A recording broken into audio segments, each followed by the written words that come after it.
What's up, everybody? Welcome back to the channel. This here is Legitical Response. And folks, don't mind me today if I'm talking a little bit fast. I'm running a little bit late. We had to go work in DeRidder, which is about an hour north of here, so I'm getting back in kind of late. So sorry for that, y'all. The video might be out kind of late, but, you know, who cares? We got some more leftist insanity, right? The copium here is just turned way up, like well past measurable levels. Check this out. It goes without saying that Donald Trump would not be given the same treatments, talked over, not allowed to finish those questions. It doesn't mean the topics weren't fair. There was a lot in there that viewers wanted to hear from Kamala Harris. Why do you have different positions now than you did in 2019? How are you going to fix the immigration crisis? All fair questions, but Donald Trump obviously would never be treated that way on Fox News. It was supposed to give viewers an opportunity to actually hear her plans as president. Instead, as you saw, it almost immediately devolved into an embarrassing bad faith effort by a once respected host to play to an audience of one. The host's constant, rude interruptions were designed to distract from the issues and facts that Trump and his acolytes try and twist and distort every day. And on Fox News, they try and avoid. And they couldn't. When Kamala Harris realized the host was not going to let her speak, the only way the vice president could give Fox viewers an opportunity to hear what she had to say was to talk back over him. Was he making sure that happened? I personally think absolutely. Did she do well in this environment? Of course. She was great. She's a former prosecutor, attorney general, senator, current vice president. She's fine with a situation like that and even flourishes. Did she crush it? Did she blow it? What was the outcome of the interview? I think Trump refused to debate Kamala Harris again, so Harris did the next best thing. She booked a debate on Fox News. And that's what this was tonight. She essentially walked into a Trump campaign field office because anchor Bret Baier, who is a solid journalist, he is also incredibly sympathetic to Trump because that's what his fans want. That's what his viewers want. His viewers want him to represent the Trump point of view. So it was almost as if you had a Trump surrogate interviewing Kamala Harris. It's just crazy. It's like these people live in a totally different land. It's like they live in Otherworld or something like that from freaking Dragon Ball Z. It's like, what is going on with these people? The copium is off the freaking charts. I don't know what the hell they're talking about. Like, I would love to ask any of these people, okay, so if she did so well, then what was the substance of what she was talking about? Like, give me something here, right? Like, they're going in because Bret Baier was talking over you. You know what? Bret Baier is like a very mild-mannered dude, right? If she would have answered the freaking questions, like we saw that, we went over the clips, I'm sure you guys saw that interview. If she would have answered the question, just give solid freaking answers, instead of this garbled nonsense that she spews out and says this circuitous talk where she starts off talking about ambitions and then ends up back on ambitions after not discussing the question that was just asked of you. Like, what are you saying here? And what are these people saying? Do they really think she did good? Because, boy, do I have another thing for you guys. This is, it's just mind-blowing, the fantasy land that these people live in. It's like, okay, so she went to Fox for a debate. Like, oh, what's his face said? I forget his name right off. Who cares? I know he got fired from CNN, and now he's back on CNN, and good luck with that, buddy. Good luck with that. But, you know, if it was a debate, just once again, who won that debate, by the way? Bret Baier won that debate, if it was a debate, because she didn't answer any questions whatsoever. And all he did was ask questions. Like, do these people really believe this? Or are they just trying to simp for the Democrat Party? I believe that's what it is. They know, right? These people can't be that stupid, right? Like, you guys have to agree with me. Let me know down in the comments. They can't be that dumb. They have to look at the betting odds, for crying out loud. They have to look at that. They have to see the polls. They have to see the answers. Where was the substance there? Right? Like, do these people actually listen to Kamala Harris speak circuitously and then actually think that she said something? Like any kind of substance to what she said. I would love to know that. Like just sitting there listening to her. Oh, she has a plan. What her plan is to build a opportunity economy, because the ambitions and dreams of the American people, they need to achieve those dreams. And to achieve those dreams, you have to have opportunity. And if you have to have opportunity, our economy has to be set up in such a way that you have an opportunity so you can achieve your dreams because you have ambitions. Is that so, Kamala Harris? That's the answers we get from this lady. It's just mind-blowing that people buy into this. It's like they're either really that stupid or they know that they're lying. Now, why would they intentionally lie to make themselves look stupid? It makes you ask that question, right? But I got a news article for you guys. Check this out. This is coming from some local stuff up in Indiana. Another election integrity alert, y'all. Check this out. Indiana officials call on U.S. agency to verify citizenship of 550,000 plus voters. Holy hell, folks. That's a lot of people. That's like 10% of their population. Yeah, let's get into this right quick because this one's kind of crazy, y'all. Check it out. Indiana Secretary of State Diego Morales and Indiana Attorney General Todd Rotka are asking for the U.S. Citizenship and Immigration Services to verify the citizenship of more than 550,000 Indiana voters before November's election. According to a letter sent from Morales and Rotka to the office earlier this month, they said that verifying the citizenship status of these individuals would help restore confidence in the integrity of the state's elections. Confidence in the integrity. Yeah, there we go. Let's just add some more compound words onto that to make it sound a little bit better. But you know what? I love this because I'm sure they know that the DOJ just sued Virginia. We covered that article the other day. Because Virginia found a bunch of people, like 6,800 non-citizens on their voter rolls. And they decided, hey, we're going to go ahead and clear these off of here. The DOJ sued to keep them on. Now, Glenn Youngkin was absolutely blown away by this, right? And I imagine you guys were too, for the people that always follow this channel and saw that video. Were blown away like, okay, why would the DOJ sue? Like, he's coming out and saying outright that these people, these are just people that when they went to the DMV, they filled out paperwork and they checked a box that said that they were non-citizens. Well, just so happens they got registered to vote anyway, even though they were non-citizens. And those people that checked that box specifically are the ones being taken off of the voter rolls. They are also being sent notice that, hey, you're being taken off the voter rolls. If we made a mistake, you have 14 days to clear this up. Come in anywhere, blah, blah, blah, to clear this issue. And the DOJ said, you can't do that. That violates law. Well, the DOJ is suing on the premise that it's some purging process that the states always have, that they purge dead people and blah, blah, blah.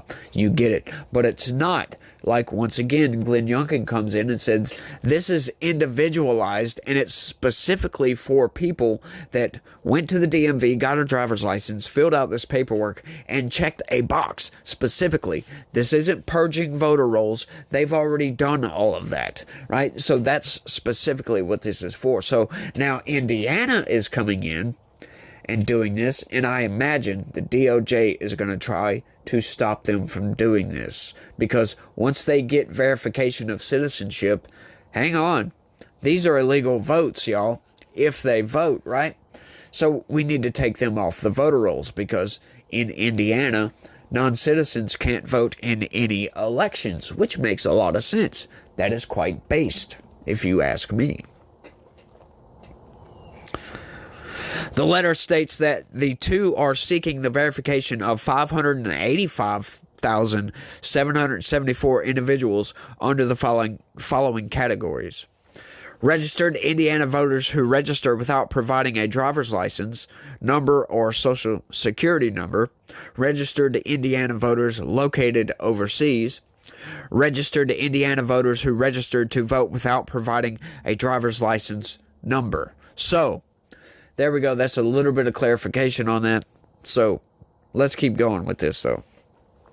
This comes after voter registration for this particular election ended in the state of Indiana on October 7th. Morales and Rocca cited federal and state law stressing that Indiana law prohibits non-citizens from voting.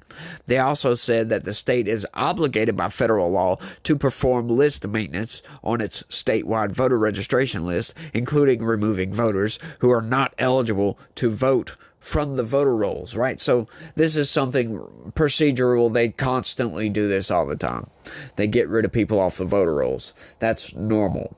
But you know what? We've had a lot of non-citizens be registered to vote, and it's no surprise that states are going through this and cleaning these people off the voter rolls. What is so surprising is not only the DOJ, but Democrats themselves are suing states to stop states from cleaning up voter rolls.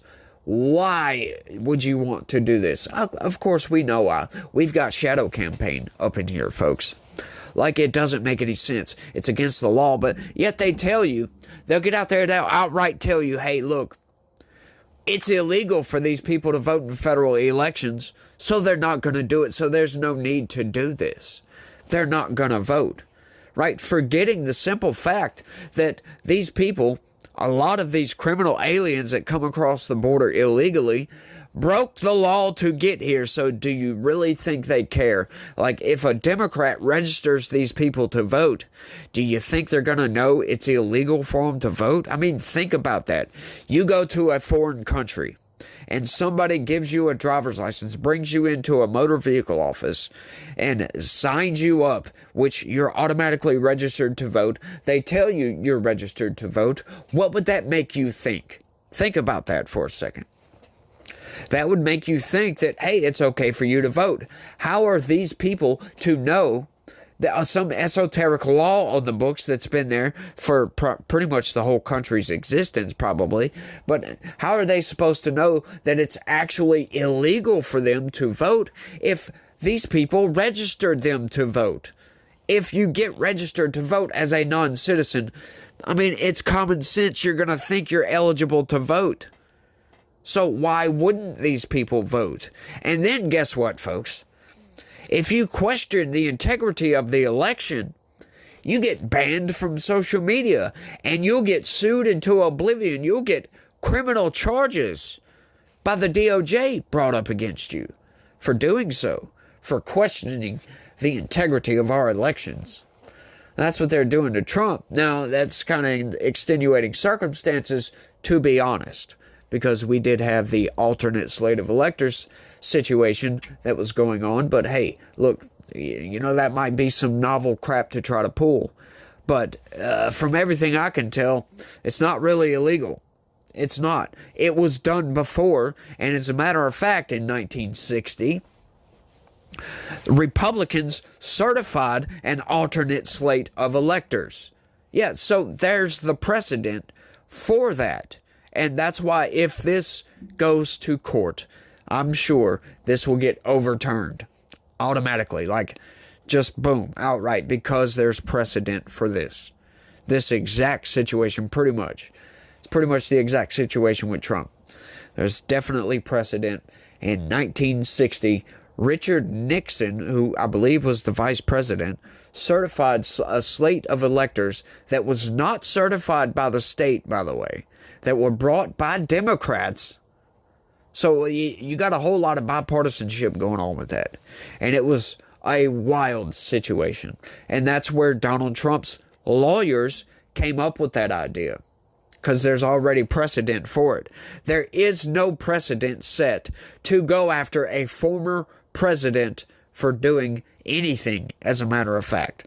So the DOJ, as far as the Trump indictments, they're in uncharted territory with that. And it's outright insanity, if you ask me. Let's keep going. Under current law, there is no single method for verifying to a reasonable degree of certainty the citizenship of all Indiana voters, the letter reads. We therefore seek to utilize all tools at our disposal to verify voters' citizenship and help ensure the integrity of our state's voter registration system. The letter reads that UCIS is reportedly required to respond to an inquiry from a state government agency that seeks to verify the citizenship or immigration status of any person within the jurisdiction of the agency. The last day to register to vote in Indiana was October 7th, the letter ends. Election day is a little over 3 weeks away.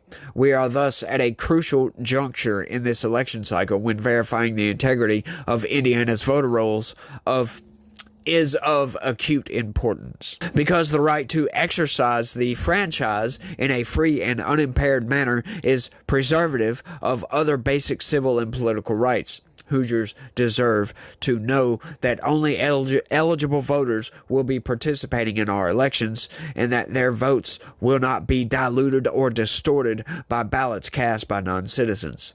In a statement from Morales, he said that a fair and secure election starts with accurate voter information. And he's totally correct about that. Like, why the federal government and Democrats would have any problem with taking off non-citizens off of the voter rolls, right? Like, that's so telling to me, and it's still so shocking that I can't stop talking about the DOJ actually suing Virginia, actually suing Arizona, actually suing Georgia, actually suing Nevada, I believe. They're also actually suing West Virginia over this exact same issue, cleaning up voter rolls. Oh, I forgot, Texas too. Don't forget about Texas. They're suing Texas for all kinds of crap, right? All kinds of crap. They just hate Texas. The federal government, the DOJ, outright hates Texas. But they're suing all these states, and I'm sure there's more, for them cleaning up, taking non-citizens off the voter rolls.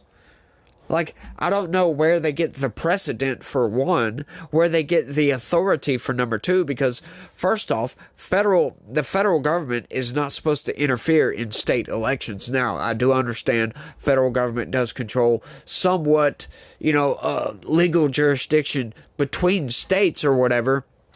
And, they are there to ensure that the states uphold the Constitution and the Bill of Rights and all that gobbledygook, right? So, but states have their own laws. They write their own laws. They litigate their own laws and all that good stuff. So, you got different laws state to state to state to state. So I don't know where they get off trying to think that they can go in and sue a state to keep people on the voter rolls who are not supposed to be here in the first place. And secondly, it's a federal crime for these people to vote. So what would be the problem taking them off the voter rolls? I have no idea, but they say that their excuse is, we don't want to disenfranchise voters. Hang on now. Hang on for a second. They're taking off non-citizens. And they'll say, no, we don't care. You're disenfranchising voters. Hang on. So the federal government takes all these criminal aliens, gives them legal protected status, and now they claim that gives them the right to vote. Hang on, they're still non-citizens. They're still not citizens of this country, and it's still illegal. Just because they've got legal protected status doesn't change their citizenship status. And I believe that's the argument, and that's the play, that they want to get as many of these people in here because Democrats are giving them money. They're subsidizing their way of life. They're giving them hotel rooms, apartments, and all kinds of good stuff, while at the same time allowing Tren de Aragua to take over the freaking country. Right? They're not really taking over the country, but they've taken over entire apartment complexes. I saw a news article the other day where one of these apartment complexes, one of the managers, who oddly still goes to work, which is crazy, got jumped by these gang members, beat up severely. He was hospitalized. I almost covered that story, but I was like, yeah, that's too kind of esoteric. That's too local. So I didn't cover it. But it doesn't stop me from talking about it right here. This is getting outright insane what the federal government and Democrats and some Republicans, mind you, are actually doing in this country. Blows my freaking mind. As Indiana's chief election officer, I am committed to ensuring that every registered voter in Indiana has met the legal requirements, including being a U.S. citizen, Morales said. I'm proud to partner with Indiana's Attorney General in taking proactive steps to gather missing information for those who completed their registration without a state-issued ID. This is crucial to maintaining the integrity of our elections and increasing public confidence. Only U.S. citizens can vote in Indiana. In a statement from Rodka, he said Hoosiers deserve to know that only eligible voters are participating in our elections and that legitimate ballots are not being diluted by non-citizens. Yes, they already said that. We are doing our part to provide this assurance, Rodka said. Morales reassured the public that the inquiry with the USCIS would not result in an effort to remove registrations from the voter registration list. The Secretary of State's office added that it believes the majority of registered voters had complied with age, citizenship, and residency requirements in a news release sent to Fox 59 CBS 4 Thursday evening. The office said it decided to submit names to USCIS for which the registration does not contain an Indiana driver's license or identification card number, and voters who requested an absentee ballot located overseas. Morales also cited Indiana Code 3-7-38.2-3, stating, a name on a registration record can be removed during a period of 90 days during an election period when the following conditions have been met. Written requests of the voter, disenfranchisement due to criminal conviction and incarceration, death of the voter. The Secretary of State confirmed that the office has not received any response from USCIS and would provide updates when they are available. The Secretary of State is responding to concerns from county clerks regarding the increase of absentee ballots from overseas voters. The issue became more apparent recently with the commencement of absentee by mail voting and early in-person absentee voting, the release said. The inquiry with the USCIS is not a voter list maintenance activity and will not result in an effort to remove registrations from the voter registration list. The registration status of the 585,774 registrations will not be impacted because the registration status will not be impacted. Notification to 585,774 individuals is not necessary. So what that's telling me is that all of those people, they're just requesting citizenship status, and what they're going to do, they're going to keep them on the voter rolls. And if these people vote, I hope to God they go back and check. And if these people vote, they are going to be criminally prosecuted to the fullest extent of the law. That's what I hope, because that's what that sounds like to me, that their registrations aren't going to be impacted, but they want to get, a little bit of backup here, a little bit of, let's check this later. We're going to get their citizenship status, and if they vote, we're going to glue them to the freaking wall. And that's good on them. Allow them to do it, to prove to the freaking world, to prove to Democrats, because at that point, you're not going to be able to deny it. Facts are facts. You can't deny facts. You can try, but you can't deny facts. So, I hope to God that happens. I really do. I really hope that some non-citizens in Indiana vote, and then they get nailed to the freaking wall for doing so, and then we have the proof to prove that these people are actually doing it. Now, we do have record of non-citizens actually voting and it getting caught, but it's rare. It's really rare. But, Democrats say it never happens. So, you want to take their word for it, be my guest, go right ahead. Don't know, don't care. But it's just mind-blowing to me what these people do. And, at this point, I'm just going to be ranting and railing for the rest. So if y'all could do me a big favor and smash that like button for me. I sure would appreciate it. And hey, subscribe if you're new around here. I make videos like this every single day, twice a day, and I give you all kind of pertinent information to know exactly what's going on in the government. So smash that subscribe button. Turn on your notifications if you want to stay notified, and share this video with anybody and everybody.